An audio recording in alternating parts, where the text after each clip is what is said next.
మనం సపోజ్ బజార్లో నడిచి వెళ్తూ ఉంటాం. స్వీట్ అంటే చాలా విరక్తి, ఎట్టి పరిస్థితుల్లో స్వీట్ అంటే ఇష్టం ఉండదు మీకు. కానీ సడన్గా స్వీట్ తినాలనిపిస్తుంది. ఎవరో పక్కన జిలేబీ వేస్తూ ఉంటారు, లేకపోతే ఏదో చేస్తూ ఉంటారు. ఎప్పుడూ ఇష్టం లేనిది సడన్గా ఎందుకు కలిగింది మీకు ఆ కోరిక? అంటే మీ బాడీలో గ్లూకోజ్ తగ్గిపోయింది కాబట్టి మీ శరీరం బ్రెయిన్కి ఇచ్చి సిగ్నల్, బ్రెయిన్ ద్వారా మళ్ళీ మీ నాలుకకి మీకు తినాలి అనే కోరికని బ్రెయిన్ ద్వారా మీకు అక్కడ ఒక సిగ్నల్ వచ్చింది. వెంటనే తప్పనిసరిగా తినాలి మీరు. తింటేనే మీకు మీ బాడీలో ఏ డెఫిషియన్సీ ఉందో అది కవర్ అయిపోతుందండి. అదేవిధంగా మీరు కారం అంటే పడదు మీకు.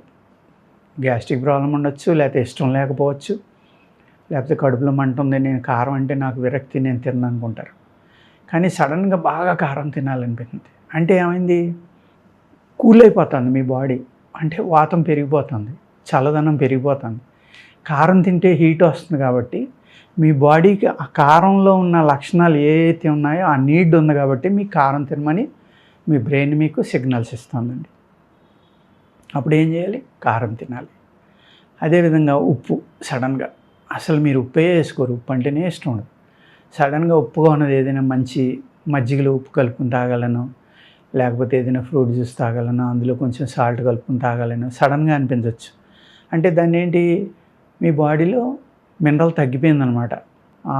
ఏదైతే ఉందో మీకు సోడియం, సాల్ట్లో సోడియం అంటాం కదా, అది తగ్గిపోయిందనమాట.